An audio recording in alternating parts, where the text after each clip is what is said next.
Hi friends, welcome back to my channel Kaushal stock market का funda. आज हम बात करने वाले हैं कुछ चुनिंदा पेनी स्टॉक्स के बारे में। बट अगर आपने अभी तक मेरा चैनल सब्सक्राइब नहीं किया है तो प्लीज़ सब्सक्राइब कर लें और बेल आइकन को प्रेस करना ना भूलें ताकि आपको अपडेट्स मिलते रहें। होप कल आपने मेरा मोनोपोली बिजनेस वाला वीडियो ज़रूर देखा होगा। अगर नहीं देखा है तो नीचे डिस्क्रिप्शन बॉक्स में और ऊपर आई बटन पर क्लिक करके देख सकते हैं। तो चलो आज का वीडियो स्टार्ट करते हैं। आज हम बात करने वाले हैं उन स्टॉक्स की जिसे हम पेनी स्टॉक्स कहते हैं। तो इन्हें हम पेनी स्टॉक्स इसलिए कहते हैं क्योंकि ये बहुत सस्ते होते हैं, पर याद रहे इतने कम प्राइस होने पर उस स्टॉक में उतना ही रिस्क ज़्यादा होता है। हम आज बात करने वाले हैं उन चुनिंदा स्टॉक्स की जो फंडामेंटली स्ट्रॉन्ग हैं और थोड़े बहुत सही मार्केट में चल रहे हैं। बट अगर देखा जाए तो मार्केट में अगर प्रॉफिट बुकिंग होती है तो सबसे पहले इन्हीं शेयर्स में प्रॉफिट बुकिंग की जाती है। तो स्टार्ट करते हैं आज के पहले शेयर से, जिसका नाम है IRFC, Indian railway finance corporation. IRFC करती क्या है तो आपको बता दूं, यह एक पब्लिक सेक्टर कंपनी है। IRFC बेसिकली फाइनेंस में डील करती है रेलवे के रोलिंग एसेट्स के लिए, leasing of railway infrastructure assets में। रोलिंग एसेट्स जैसे कि वेगन्स हो गई, इलेक्ट्रिक्स और मल्टीपल यूनिट्स हो गए, कोचेस हो गए, लोकोमोटिव्स हो गए, साथ ही साथ एसेट की इम्प्रूवमेंट्स में, रेलवे के एक्सपेंशंस में और एसेट मैनेजमेंट में भी डील करती है। बात करें कंपनी के प्राइस की तो यह कल 23 रुपये 10 पैसे पर ट्रेड कर रहा था और बात करें 6 महीने की तो 10% के लॉस में था। साथ ही साथ अगर देखा जाए तो ये अभी अभी मार्केट में लिस्ट हुई है, जो कि जनवरी 2021 में था और तब से लेकर अभी तक 7% का लॉस दे रही है। आप अगर ध्यान से देखेंगे तो जितना छोटा शेयर है उतने ही इसमें उतार चढ़ाव भी हैं। अगर कल की डिलीवरीज देखें तो इसमें 61% की डिलीवरीज हैं और 52 हाई वीक अगर देखा जाए तो इसने 1 मार्च 2021 को 26 रुपये 70 पैसे पर लगाया था। जैसे कि यह शेयर जनवरी 2021 में लिस्ट हुआ था तो उस टाइम इसका प्राइस बैंड 26 रुपये का था और यह अपने प्राइस बैंड को अभी तक एक ही बार क्रॉस कर पाया है। पर अगर आपके पास यह शेयर है तो होल्ड करें, क्योंकि ये इस शेयर में क्षमता है कि यह अपने लिस्टिंग प्राइस को ब्रेक करेगा और ऊपर जाएगा। इसके शेयर होल्डिंग पैटर्न देख लेते हैं तो इसके प्रमोटर्स हैं 86.36%, वहीं FIs है 0.86%, DIs है 3.74% एंड पब्लिक है 9.03%। अगर बात करें तो प्रमोटर्स की, जिनका स्टेक है 86%, वेयर सेबी के रूल के हिसाब से प्रमोटर्स की होल्डिंग 75% से ज़्यादा नहीं होनी चाहिए। तो इसका IPO अभी अभी आया है तो कंपनी के पास 3 साल होते हैं जिसमें वो अपने उसके प्रमोटर्स अपने शेयर्स को 75% पे ला सकते हैं। तो इसका मतलब इसमें अभी OFS आने की तलवार लटकी हुई है, जिसकी वजह से इसमें एक सीधा ट्रेंड या लॉस का ट्रेंड चल रहा है। एक बार OFS आ जाएगा तो इसमें ज़रूर चाल आ जाएगी और ये अपने प्राइस को ज़रूर ब्रेक करेगा। तो अगर आप इसको होल्ड कर रहे हैं तो इसे प्लीज़ आगे के लिए भी होल्ड करें, और अगर आप परचेस करने की सोच रहे हैं तो थोड़ा इंतज़ार करें और OFS आने के बाद ही इसमें नया निवेश करें। अब बात करते हैं हम अब अगले शेयर की, जो कि है Trident limited.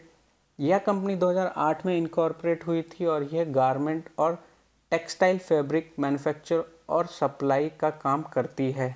For example bedsheets हो गई, सोफ़ा कवर्स हो गए, होम फर्निशिंग्स हो गए, स्कार्फ्स हो गए और बहुत सी ऐसी होम डेकोरेशन चीज़ों में मैन्युफैक्चरिंग करती है। बात करें इसके चार्ट पैटर्न की तो यह कल 21 रुपये 65 पैसे पर ट्रेड कर रहा था और वहीं देखें 5 दिन में तो यह 5% का प्रॉफिट अर्न करके दे रहा था। एक साल में देखें तो 233% का और वहीं 5 साल में देखें तो 322% का प्रॉफिट अर्न करके इसने दिया है अपने शेयर होल्डर्स को। वैसे देखा जाए तो यह कंपनी पेनी स्टॉक की कैटेगरी में नहीं आती थी। 2019 में यह शेयर लगभग 80 से 90 रुपये के आसपास ट्रेड करता था, बट दिसंबर 2019 में स्प्लिट की अनाउंसमेंट की, जिसका फेस वैल्यू 10 रुपये से कम करके 1 रुपये पर कर दिया गया था, जिसकी वजह से इस शेयर में लगभग लगभग 10 टाइम्स की गिरावट आई, और जिसका मतलब यह हुआ कि अगर आपके पास इस कंपनी का एक शेयर है तो आपको उस एक शेयर के बदले 10 शेयर कन्वर्ट करके आपके डीमैट अकाउंट में मिल गए होंगे। पर अगर देखा जाए तो इस कंपनी ने अपने शेयर होल्डर को कभी भी निराश नहीं किया है, और ये अब 21 रुपये पे ट्रेड करती हुई दिख रही है। वहीं इसके पीयर कंपटीटर देखे जाएं तो इसके पीयर कंपटीटर में ये दूसरे नंबर पे आती है। वहीं अगर इसका मार्केट कैप देखा जाए तो ये अपनी पहली कंपनी से सिर्फ और सिर्फ 1000 करोड़ से पीछे है। बात करें शेयर होल्डिंग पैटर्न की तो प्रमोटर्स के पास 73% स्टेक है, FIS 1.60% है, गवर्नमेंट 0.92% है, वहीं DIS 0.01% है और पब्लिक के पास करीबन 22.5% का स्टेक है। यह कंपनी भी बुरी नहीं है। अगर आपके पास इसके शेयर्स हैं तो आप इसे होल्ड कर सकते हैं, और अगर आप परचेज़ करने का सोच रहे हैं तो इसमें थोड़ा गिरने का इंतज़ार करें, क्योंकि यह पिछले 6 महीने से लगातार भाग रही है, तो इसमें करेक्शन आना लाजमी है। तो जब मौका मिले तो आप माल उठा सकते हैं। अब बात करते हैं अपनी अगली कंपनी की, तो वो है RVNL, जो कि है रेल विकास निगम लिमिटेड। रेल विकास निगम लिमिटेड की ओनरशिप भी इंडियन रेलवे के अंडर आती है, मतलब यह भी एक गवर्नमेंट बैक्ड कंपनी है। अब RVNL करती क्या है तो बता दूं, RVNL भी बहुत से रेलवे प्रोजेक्ट्स में काम करती है, जैसे कि रेलवे इलेक्ट्रिफिकेशंस, रेलवे के ब्रिज बनाना, गॉज कन्वर्जन्स, नई लाइंस बिछाना, लाइन को डबल करना, और बहुत सी रेलवेज़ की प्रोजेक्ट्स में काम करती है। देखें तो कल RVNL 28.25 रुपये पर ट्रेड कर रहा था और एक महीने में 6% का लॉस दिया है। वहीं एक साल में 33% का प्रॉफिट जनरेट करके दिया है कंपनी ने। यह कंपनी भी 2019 में आई थी और तब से लेकर अभी तक 43% का प्रॉफिट दे चुकी है।